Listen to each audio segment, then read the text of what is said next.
আসসালামু আলাইকুম। আজ আমি এক্সপ্লেন করব সোর্ড অ্যান্ড ফেরি 4 ড্রামার পার্ট 14। ড্রামার শুরুতেই দেখি মেংলি জেগে উঠে একটি বাটন খুঁজছিল। তার মা তাকে এটি দেয়। সে জানায় এটি তার বন্ধু তিয়ানের। তার মা বলে সে জানে তার বন্ধুরা তার সম্পর্কে জানা সত্ত্বেও তাকে অনেক সাহায্য করেছে। সে জানতে চায় সে কি তিয়ানকে পছন্দ করে। তখন মেংলি জানায় সে তার অনেক ভালো বন্ধু। সে তাকে মিস করছে, কিন্তু সে তাকে ভালোবাসে কিনা সেটি সে বুঝতে পারছে না। তখন তার মা জানায় ডেমন এবং মানুষদের একসঙ্গে থাকা সম্ভব নয়, কারণ মানুষরা তাদের লোভের কারণে ডেমন ক্লান ধ্বংস করতে চাইছে। সে যেহেতু ডেমন ক্লানের ইয়াং মাস্টার, তাই তাকে ডেমন ক্লানকে রক্ষা করতে হবে।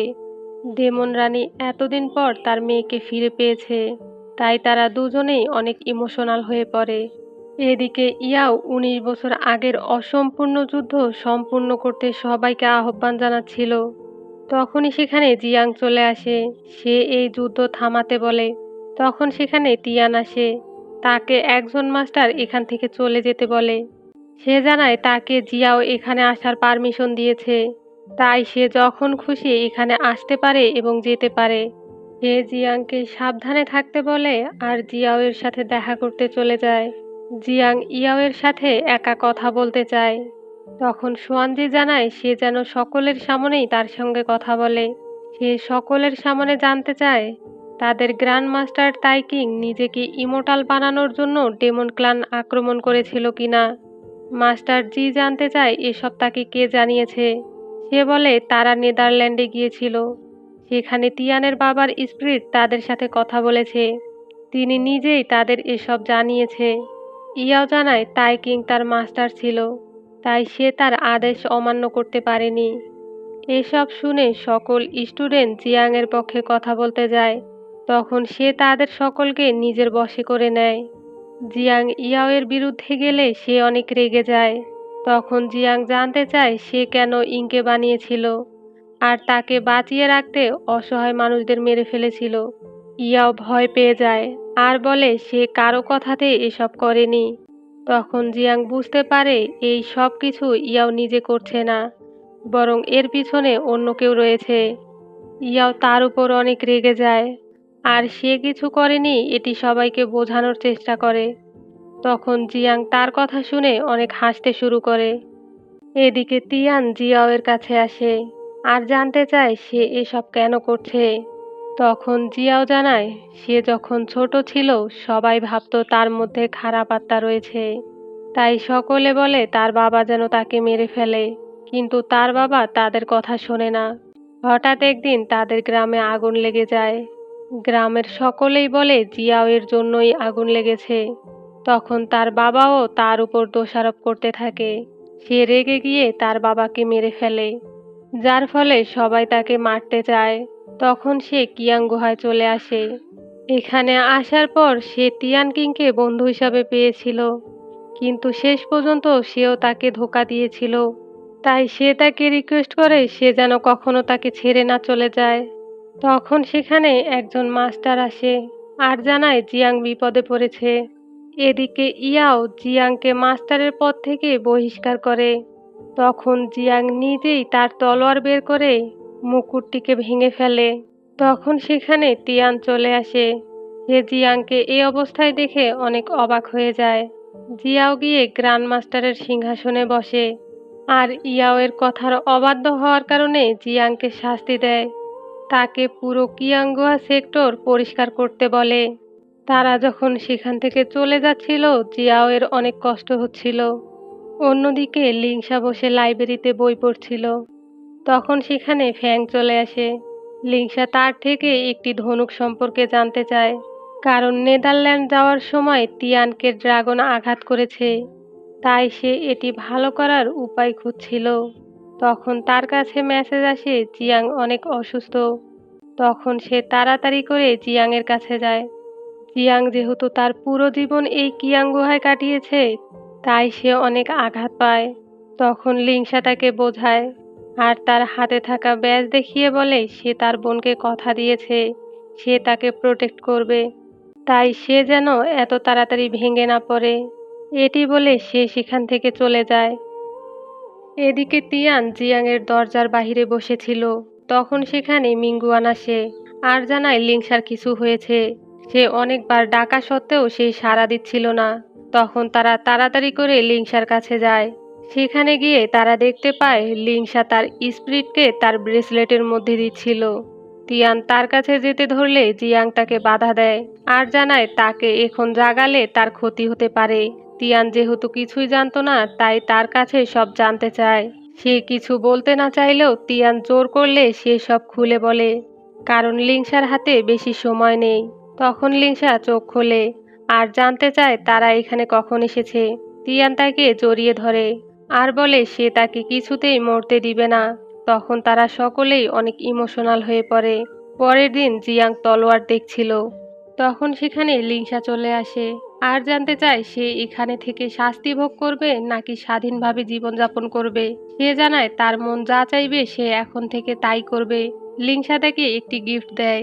জিয়াং এটি নিতে না চাইলে সে জানায় সে তার বোনকে কথা দিয়েছে তাকে প্রোটেক্ট করবে, তাই সে তাকে খুশি হয়ে এই উপহারটি দিচ্ছে।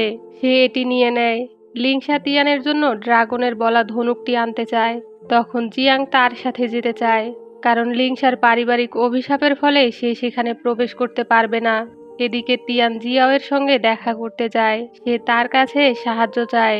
অভিশাপের ফলে লিংসা খুব তাড়াতাড়ি মারা যাবে, তাই লিংসার কাল্টিভেশনে সে যেন তাকে সাহায্য করে। সে জানায় লিংসা তাকে মিথ্যে বলেছে, তাকে কোনোভাবেই বাঁচানো সম্ভব নয়। তিয়ান জানায় বিনা যুদ্ধে সে যদি বেগুনি স্ফটিকটি পেয়ে যায় তাহলে কি সে ডেমনদের ছেড়ে দেবে। সে তার কোনো উত্তর না দিয়ে তাকে সেখান থেকে চলে যেতে বলে। তিয়ান চলে গেলে জিয়াও ভাবে যুদ্ধে যাই হয়ে যাক না কেন সে তার কিছুই হতে দিবে না। এদিকে তারা ধনুকটি নিতে চলে যায়। লিংসা ভিতরে যেতে চাইলে জিয়াং তাকে বাধা দেয় আর জানায় সে প্রথমে সেখানে প্রবেশ করবে। সে তলোয়ার দিয়ে দরজায় আঘাত করলে দুজনেই ছিটকে দূরে পড়ে যায়। জিয়াং লিংসাকে বাঁচিয়ে নেয়। তখন সেখানে একজন ফেরি গার্ড চলে আসে আর তাদের উপর অনেক রেগে যায়। লিংসা তাকে অনুরোধ করে আর তার থেকে ধনুকটি চায়। তখন সেখানে তিয়ান চলে আসে আর লিংসার উপর অনেক রেগে যায়। সে লিংসাকে নিয়ে চলে যেতে ধরলে গার্ড তাকে বাধা দেয়। সে জানায় তিয়ানের স্পিরিট পবিত্র, তাই সে একবার ধনুক নেওয়ার চেষ্টা করতে পারে। গার্ড যখন ধনুকটি তিয়ানের দিকে ছুঁড়ে দেয় লিংসা এটি ধরে ফেলে।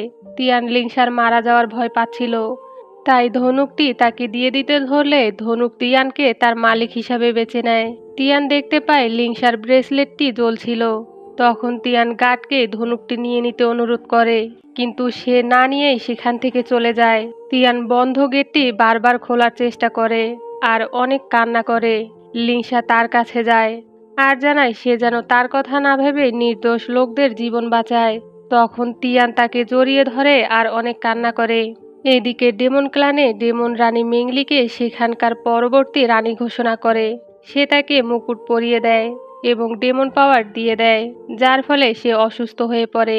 মাকে অসুস্থ হতে দেখে মেংলি অনেক কান্না করে। সে বলে সে যেন তার পাওয়ার আবার ফিরিয়ে নেয়। তার মা জানায় এটি আর সম্ভব নয়। ডেমন রানী সবাইকে মেংলির খেয়াল রাখতে বলে। এটি বলে সে সেখানেই মারা যায়। মায়ের মৃত্যুতে মেংলি অনেক কষ্ট পায়। অন্যদিকে তিয়ান যেহেতু দুটি ধনুক পেয়ে গেছে সে বারবার ধনুক কন্ট্রোল করার চেষ্টা করছিল, কিন্তু বারবার সে ব্যর্থ হচ্ছিল, যার ফলে লিংসা অসুস্থ হয়ে পড়ে। জিয়াং তাকে তার পাওয়ার দিয়ে সুস্থ করে তোলার চেষ্টা করে। পরের দিন তারা মেংলির সাথে দেখা করতে ডেমন ক্লানে আসে। ডেমন ক্লানের গার্ডরা তাদের সেখানেই বন্দি করে ফেলে। ডেমন গুশিয়া তাদের মেংলির কাছে নিয়ে যায়। তিয়ান মেংলিকে দেখে তার নাম ধরে ডাকতে থাকে। জিয়াং তাকে বাধা দেয় আর জানায় মেংলি এখানকার রানী, তাই সে তাকে সম্মান দিয়ে কথা বলে। সে জানায় তারা কিয়াং গুহা ছেড়ে চলে এসেছে। সে যেন তাকে বেগুনি স্ফটিকের কিছু অংশ দিয়ে দেয়। এটি পেলে জিয়াং আর ডেমন ক্লান আক্রমণ করবে না। মেংলি বেগুনি স্ফটিক দিতে বারণ করে দেয়। এর ফলে ডেমন ক্লানের অনেক মানুষ মারা যেতে পারে। মেংলি তাদের ছেড়ে দিতে চাইলেও গুশিয়ার কথাতে তাদের বন্দি করতে হয়। তখনই লিংসা জ্ঞান হারিয়ে ফেলে। এদিকে ইয়াও একটি মতির সাহায্যে লিংসার পাওয়ার অ্যাবজর্ব করছিল। তখন জিয়াও তাকে বাধা দেয়, কারণ এর ফলে লিংসা মারা যেতে পারে। তারা যখন এটি নিয়ে লড়াই করে মতিটি ভেঙে যায় আর তার ভেতর থেকে একটি কাগজের টুকরো বেরিয়ে আসে, যেটি পরে জিয়াও অনেক রেগে যায়। কারণ সেখানে লেখা ছিল তলোয়ার দুটি সম্পূর্ণ পাওয়ারফুল নয়, আর এটি নষ্ট করার পদ্ধতি একটি বইয়ে লেখা আছে। এদিকে মেংলি লিংসার যত্ন নিচ্ছিল। তখনই লিংসার জ্ঞান ফিরে আসে। সে তিয়ান কোথায় জানতে চায়। মেংলি তার কাছে ক্ষমা চায়, কারণ সে তাদের বন্ধু হওয়া সত্ত্বেও সে তাদেরকে সাহায্য করতে পারছে না। লিংসা তাকে জড়িয়ে ধরে আর জানায় সে বুঝতে পেরেছে, সে বাধ্য হয়ে এসব করছে। অন্যদিকে গুশিয়া জানায় তারা যদি লড়াই থামাতে চায় তাহলে তলোয়ার দুটি নষ্ট করার ডায়েরি তাদেরকে যেন দিয়ে দেয়। তখন সেখানে লিংসা এবং মেংলি চলে আসে। তারা তিনজন যখন চলে যাচ্ছিল, মেংলি তার সাথে যোগাযোগ করার জন্য একটি বেগুনি পাথর দেয়। জিয়াং তার খেয়াল রাখতে বলে সেখান থেকে চলে যায়। এদিকে তিয়ান যখন লিংসাকে ডায়েরির কথা জানায়, লিংসা বলে সেদিন সে জেটের সাথে ডায়েরিও চুরি করে নিয়ে এসেছিল। তিয়ান অবাক হয়ে যায় আর জানায় সে এতদিন এটা তার কাছ থেকে লুকিয়ে কেন রেখেছিল। সে যখন ডায়েরিটি পড়তে যায়, ডায়েরির ভিতরে কিছুই লেখা ছিল না। অন্যদিকে জিয়াও মাস্টার চিং এর ঘরে ডায়েরিটি খুঁজতে যায় আর সবকিছু লন্ডভন্ড করে ফেলে। মাস্টার চিং জানায় সে কখনোই তার স্বপ্ন পূরণ করতে পারবে না, কারণ ওয়াংশু তলোয়ারের মালিক তিয়ান এখন সেখানে নেই। তখন সে জানায় ওয়াংশু তলোয়ারের মালিক তিয়ান নয়, বরং লিংসা। ইয়াও মতির মাধ্যমে লিংসার সব পাওয়ার অ্যাবজর্ব করে নিয়েছে, যার কারণে সে দ্রুত মারা যাবে। তখন সেখানে জিয়াং চলে আসে আর তাদের সব কথা শুনে ফেলে। সে তার উপর অনেক রেগে যায়। তাদের মধ্যে লড়াই শুরু হয়ে যায়। সে জিয়াংকে মারতেই যাবে, মাস্টার চ্যাং তার সামনে চলে আসে, যার ফলে সে জিয়াংকে বাঁচিয়ে সেখানে নিজেই মারা যায়। জিয়াও ডায়েরিটি নিতে মাউন্টেনে যায়। সে মাউন্টেনের দরজা ভেঙে সুইউকে দেখতে প্রবেশ করতে চায়। তখন তিয়ান এসে তাকে বাধা দেয়। সে জানায় তার কোনো অধিকার নেই তার মাকে দেখার, কারণ সে নির্দোষ মানুষদের মেরে ফেলছে।